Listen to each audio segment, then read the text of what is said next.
دوستو میں ہوں سائم صدیقی اور آپ دیکھ رہے ہیں اسلامک ہسٹری آفیشل۔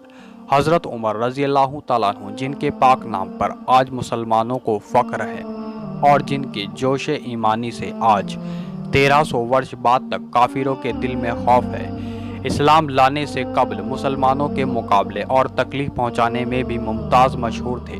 نبی اکرم رسول خدا صلی اللہ تعالیٰ علیہ وسلم کے قتل کے در پہ تیار رہتے تھے۔ ایک روز کفار نے مشورہ کی کمیٹی قائم کی کہ کوئی ہے جو محمد کو قتل کر دے۔ عمر نے کہا کہ میں کروں گا۔ لوگوں نے کہا کہ بے شک تم ہی کر سکتے ہو۔ عمر رضی اللہ تعالیٰ عنہ تلوار لٹکائے ہوئے اٹھے اور چل دیے۔ اسی فکر میں جا رہے تھے کہ صاحب قبیلہ زہرہ کے، جن کا نام حضرت سعد بن ابی وقاص رضی اللہ تعالیٰ عنہ ہے اور بعضوں نے اور صاحب لکھے ہیں، ملے۔ انہوں نے پوچھا عمر رضی اللہ تعالیٰ عنہ کہاں جا رہے ہو؟ کہنے لگے کہ محمد صلی اللہ علیہ وسلم کے قتل کی فکر میں ہوں، نعوذ باللہ۔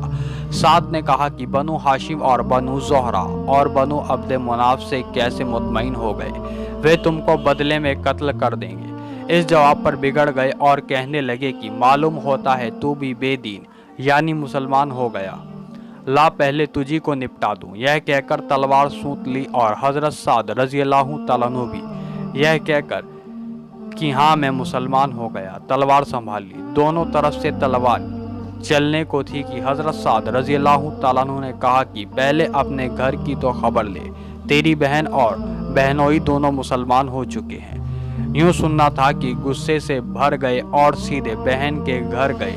وہاں حضرت خباب رضی اللہ تعالیٰ عنہ کواڑ بند کیے ہوئے ان دونوں میاں بیوی کو قرآن شریف پڑھا رہے تھے۔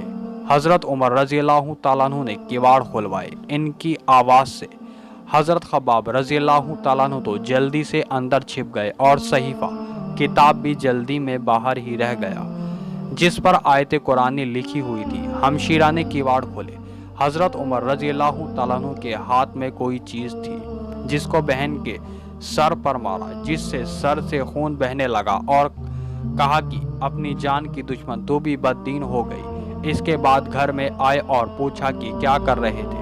کہنے لگی کیا تم نے اپنے دین کو چھوڑ کر دوسرا دین اختیار کر لیا؟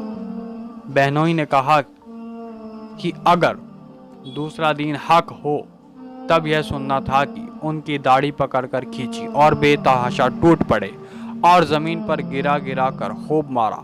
بہن نے چھڑانے کی کوشش کی تو ان کے منہ پر اس زور سے ایک تماچا مارا کہ خون نکل آیا۔ وہ بھی آخر عمر ہی کی بہن تھی۔ کہنے لگی کہ عمر ہم کو اس وجہ سے مارا جاتا ہے کہ ہم مسلمان ہو گئے۔ بے شک ہم مسلمان ہو گئے ہیں، جو تجھ سے ہو سکے تو کر لے۔ اس کے بعد حضرت عمر کی نگاہ اس صحیفے پر پڑی جو جلدی میں باہر رہ گیا تھا اور غصے کا جوش بھی اس مار پیٹ سے کم ہو گیا تھا اور بہن کی اس طرح سے خون میں بھر جانے سے شرم سی بھی آ رہی تھی۔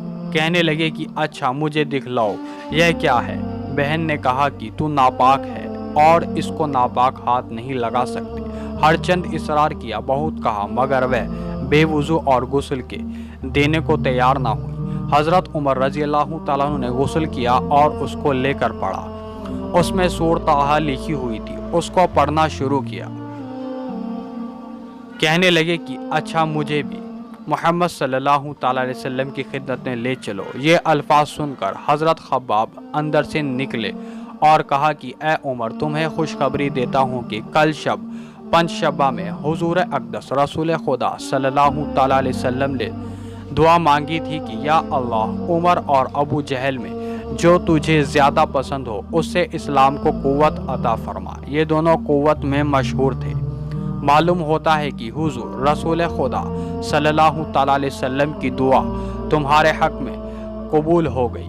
اس کے بعد حضور رسول خدا صلی اللہ تعالیٰ علیہ وسلم کی خدمت میں حاضر ہوئے اور جمعہ کی صبح کو مسلمان ہوئے۔ ان کا مسلمان ہونا تھا کہ کفار کے حوصلے پست ہونا شروع ہو گئے، مگر پھر بھی نہایت مختصر جماعت تھی اور وہ سارا مکہ بلکہ سارا عرب اس لیے اور بھی جوش پیدا ہوا اور جلسے کر کے مشورے کر کے حضرات کو ناپید ختم کرنا کی کوشش ہوتی تھی اور طرح طرح کی تدبیریں کی جاتی تھی۔ تاہم پھر بھی اتنا ضرور ہوا کہ مسلمان مکہ کی مسجد میں نماز پڑھنے لگے۔ حضرت عبداللہ بن مسعود رضی اللہ تعالیٰ عنہ فرماتے ہیں کہ عمر کا اسلام لانا مسلمانوں کی فتح تھی اور ان کی ہجرت مسلمانوں کی مدد تھی اور ان کی خلافت رحمت تھی۔ ہمارے نئے آنے والے دوستوں احباب سے گزارش ہے کہ وہ ہمارے چینل کو سبسکرائب کریں اور ساتھ ہی بیل آئیکن کو پریس کریں اور ہماری ویڈیو کو اپنے فرینڈز کے ساتھ زیادہ سے زیادہ شیئر کریں۔ السلام علیکم ورحمۃ اللہ تعالی وبرکاتہ۔